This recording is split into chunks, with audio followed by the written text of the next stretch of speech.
মক্কার প্রাণচঞ্চল বাজারে তখন দুপুরের তপ্ত রোদ। ব্যস্ততায় ভরপুর সেই বাজারে মানুষের কোলাহল আর দর কষাকষির শব্দে মুখরিত চারদিক। ব্যবসায়ী আব্দুল্লাহ তার বিশাল কাপড়ের দোকানে বসে খাতা কলম নিয়ে হিসাব মিলাচ্ছেন। আজ বেশ ভালো বিক্রি হয়েছে, মনে মনে খুশি তিনি। জীবনের সফলতার স্বাদ পেতে শুরু করেছেন, ব্যবসায় উন্নতি হচ্ছে দিন দিন। হঠাৎ এক ছেঁড়া কাপড় পরা বুড়ো মানুষ তার দোকানের সামনে এসে দাঁড়ালেন। তার চেহারায় ক্লান্তির ছাপ, পায়ে ধুলোবালি। দুর্বল কণ্ঠে বললেন, বেটা, আমাকে একটু পানি দেবে?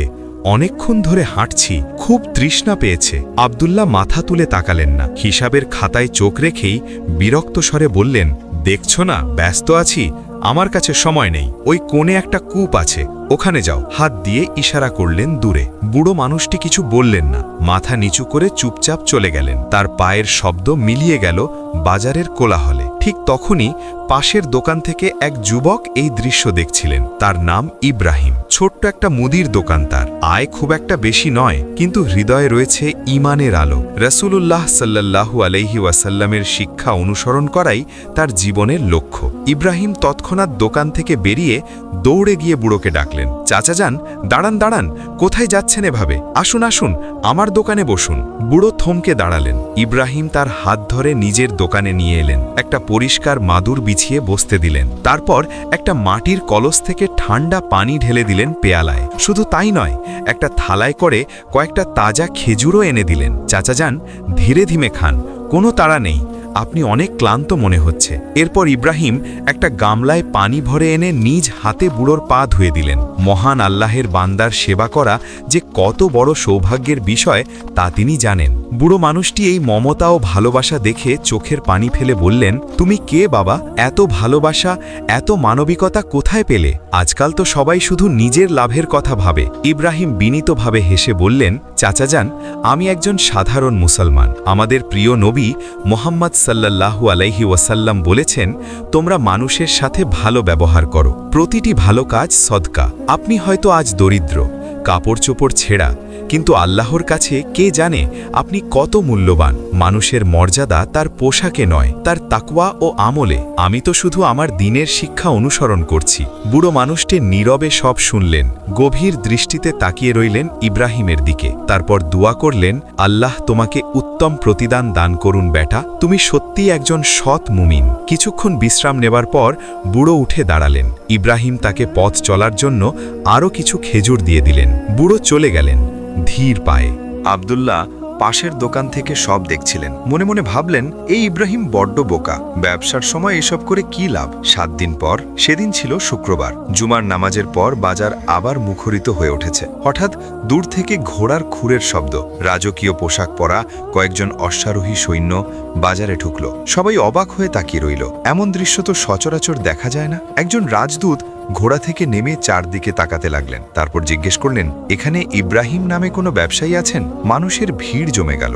ইব্রাহিম ভয়ে ভয়ে এগিয়ে এলেন। জি, আমি ইব্রাহিম। কি ব্যাপার? রাজদূত সম্মানের সাথে বললেন, আমাদের মহামান্য সুলতান আপনাকে তার প্রাসাদে ডেকে পাঠিয়েছেন, এক্ষুনি আমাদের সাথে চলুন। ইব্রাহিমের তো মাথায় আকাশ ভেঙে পড়ার অবস্থা। সুলতান তাকে ডাকছেন কেন? কি অপরাধ হয়েছে?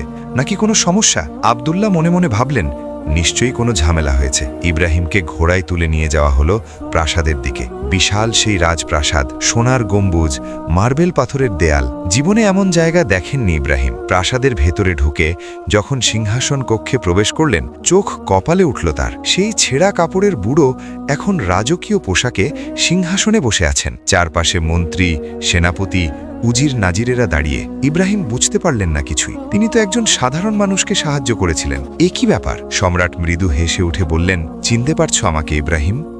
আপনি? কিন্তু আপনি তো... হ্যাঁ, আমি সেই বুড়ো। আসলে আমি প্রতিবেশী দেশের সম্রাট সুলতান আহমদ। আমার এই অভ্যাস আছে যে বছরে একবার ছদ্মবেশে বিভিন্ন শহর ভ্রমণ করি। দেখতে চাই মানুষের হৃদয়ে সত্যিকারের মানবিকতা আছে কিনা, ধনী গরিবের বিচারে মানুষ কেমন আচরণ করে। আমি তোমার শহরে এসেছিলাম মানুষের চরিত্র যাচাই করতে। ইব্রাহিম স্তম্ভিত হয়ে দাঁড়িয়ে রইলেন। সম্রাট আবার বললেন, ইব্রাহিম, আমি সেদিন দেখেছি দুটি দোকান। আব্দুল্লাহ আমাকে তাড়িয়ে দিয়েছিল, কারণ আমি দরিদ্র দেখাচ্ছিলাম। যদি আমি ধনী পোশাকে যেতাম, সে আমাকে সম্মান করত। এটাই হলো পার্থিব মানুষের স্বভাব। কিন্তু তুমি আমার পোশাক দেখোনি, আমার ধন সম্পদ দেখোনি। তুমি দেখেছ আমার মানবিকতা, আমার প্রয়োজন। তুমি তোমার নবীর শিক্ষা অনুসরণ করেছ। ইসলামের প্রকৃত শিক্ষা তুমি ধারণ করো হৃদয়ে। এটাই হলো সত্যিকারের মুমিনের পরিচয়। ইব্রাহিমের চোখে পানি এসে গেল। তিনি বললেন, হুজুর, আমি তো আপনার সম্পদ দেখে সেবা করিনি, আমি তো শুধু আল্লাহর সন্তুষ্টি চেয়েছিলাম। রাসূল সাল্লাল্লাহু আলাইহি ওয়াসাল্লাম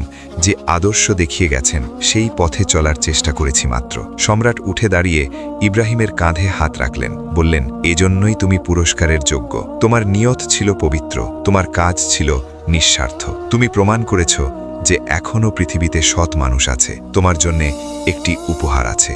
একজন মন্ত্রী একটি বড় রেশমি থলি নিয়ে এলেন। সম্রাট সেটা ইব্রাহিমের হাতে দিলেন। থলিটা খুব ভারী। এটা খোলো। ইব্রাহিম কাঁপা হাতে থলিটা খুললেন। ভেতরে হাজারেরও বেশি স্বর্ণমুদ্রা ঝকঝক করছে। এত সম্পদ জীবনে দেখেননি তিনি। ইব্রাহিম কান্নায় ভেঙে পড়লেন, হুজুর, এটা তো আমার প্রাপ্য নয়। আমি সামান্য একটু পানি আর খেজুর দিয়েছিলাম। এত বড় পুরস্কার?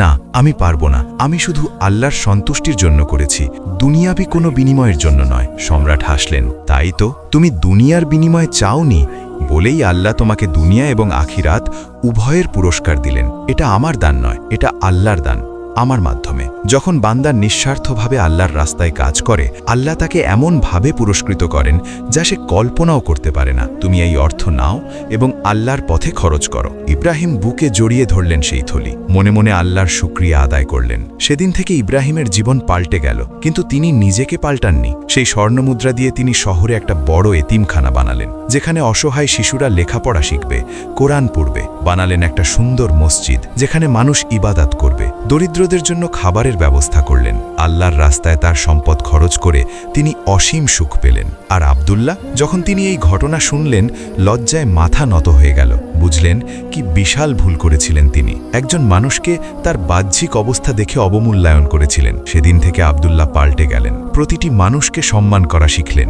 মনে রাখলেন, মানুষের মর্যাদা তার পোশাকে নয়, তার হৃদয়। ইব্রাহিম এবং আব্দুল্লাহ পরবর্তীতে ভালো বন্ধু হয়ে উঠলেন। একসাথে সমাজ সেবা করতে লাগলেন। আর মানুষ, তারা এই ঘটনা থেকে শিক্ষা নিল যে নেক আমল কখনো বৃথা যায় না। আল্লাহ তার বান্দাদের ভালো কাজের প্রতিদান দেন এমনভাবে যা মানুষ কখনো চিন্তাও করতে পারে না।